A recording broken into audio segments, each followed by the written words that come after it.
कक्षा 12वीं वाले सभी विद्यार्थी ध्यान दें। प्यारे विद्यार्थियों, आप सभी बच्चों का जो इतिहास विषय का पेपर है वो आपकी स्क्रीन के सामने आ चुका है और आपको ये पूरा पेपर ध्यान से देखना है। वार्षिक परीक्षा 2026 के लिए ही मैं पूरा पेपर आपको बता रहा हूँ।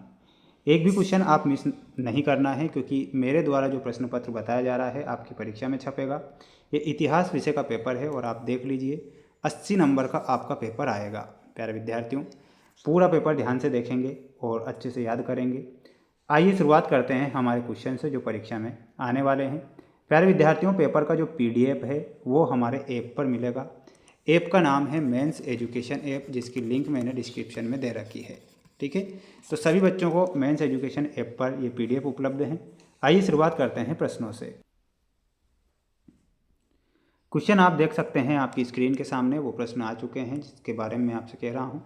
सबसे पहले आपको निम्नलिखित प्रश्नों के सही विकल्प चुनकर मैं आपको बताऊंगा जो आपको याद करना है। प्रश्न है, सिंधु सभ्यता का पूजनीय पशु कौन सा था? प्यारे विद्यार्थियों, सिंधु सभ्यता का जो पूजनीय पशु था वो था वृषभ। यहाँ पर आप वृषभ करेक्ट उत्तर के रूप में ध्यान रखेंगे और अच्छे से याद करेंगे। सबसे शक्तिशाली जनपद कौन सा था? तो प्यारे विद्यार्थियों, सबसे शक्तिशाली जो जनपद था वो था मगध। यहाँ पर आप मगध करेक्ट उत्तर के रूप में ध्यान रखेंगे। जितने भी विद्यार्थी वीडियो को देख रहे हैं तो वीडियो को लाइक करके चैनल को आप सब्सक्राइब जरूर करके रखें, क्योंकि सभी विषय के जो क्वेश्चन पेपर है मैं उपलब्ध करवा रहा हूँ। हिंदू धर्म में कितने संस्कार हैं? तो हिंदू धर्म में 16 संस्कार हैं। इसमें आप 16 संस्कार करेक्ट करेंगे। प्यारे विद्यार्थियों, अपने दोस्तों के साथ वीडियो को शेयर जरूर कर दीजिएगा ताकि वो भी इस क्वेश्चन पेपर को पढ़ सकें।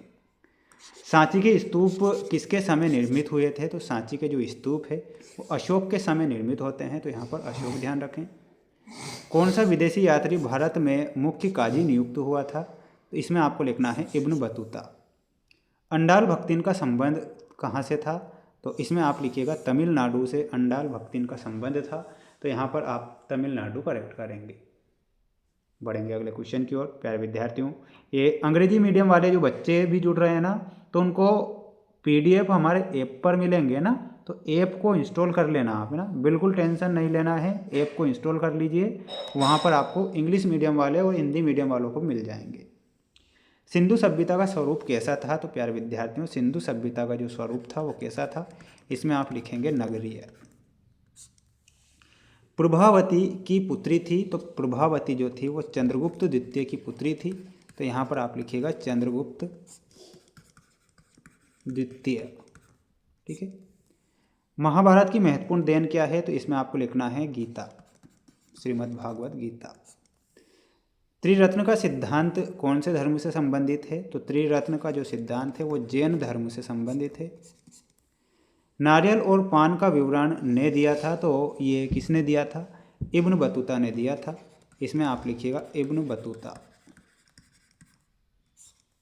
तालिकोट का युद्ध में लड़ा गया था, तो ये 1565 में लड़ा गया, इसमें 1565 लिखें। आईने देसाल ने जारी किया था, तो ये टोडरमल के द्वारा जारी किया गया था, तो टोडरमल आप करेक्ट करेंगे। स्क्रीनशॉट ले सकते हैं आप और अच्छे से इन प्रश्नों को पढ़ ही लेना है। बिल्कुल अब आपको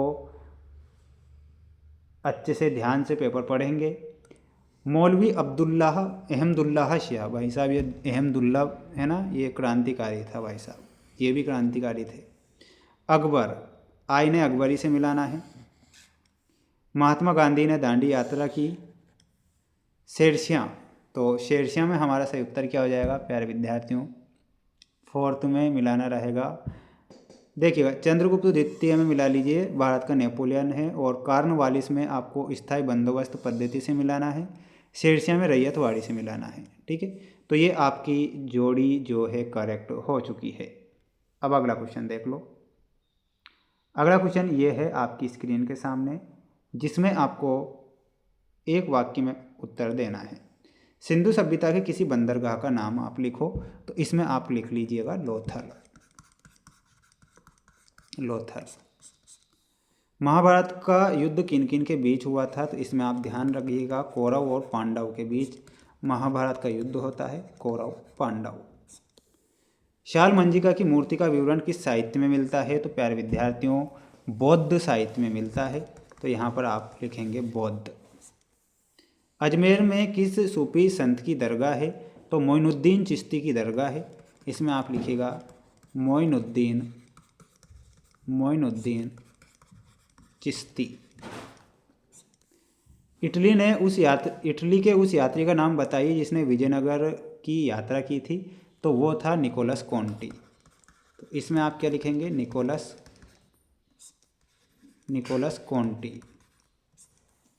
संविधान सभा के अध्यक्ष कौन थे, तो राजेंद्र प्रसाद संविधान सभा के अध्यक्ष थे, तो राजेंद्र प्रसाद आप करेक्ट लिखेंगे। उद्देश्य प्रस्ताव संविधान सभा में किसने प्रस्तुत किया था, तो यहाँ पर आप लिखिएगा नेहरू ने, नेहरू। ठीक है, तो ये आपके करेक्ट आंसर हो चुके हैं। बढ़ेंगे अगले क्वेश्चन की ओर। अगला क्वेश्चन ये रहा जिसमें आपको सत्य असत्य वाले प्रश्न दिए गए हैं, ध्यान से आप देख लो और पढ़ लो। गांधी जी के राजनीतिक गुरु गोपाल कृष्ण गोखले थे, ये बिल्कुल आपको सत्य लिखना है। 1857 में ब्रिटेन में कपास आपूर्ति संघ की स्थापना हुई थी, तो ये आपको असत्य लिखना है, असत्य। बुकनान एक महान कलाकार था, तो ये आपका असत्य होगा। मुगल काल में गांव में जजमानी व्यवस्था का प्रचलन था, ये सत्य लिखना है। अकबर के शासनकाल में टोडरमल ने भूमिका निभाई। सिंधु वासियों की लिपि खरोष्टी थी, ये गलत हो जाएगा। प्यारे विद्यार्थियों, सभी प्रश्नों के आंसर हमारे ऐप पर उपलब्ध हैं। ऐप की लिंक डिस्क्रिप्शन में दे रखी है। ऐप का नाम है मेंस एजुकेशन ऐप। आज ही इंस्टॉल करें और अपनी वार्षिक परीक्षा की तैयारी में 4 चांद लगाएं। मिलते हैं नेक्स्ट वीडियो में।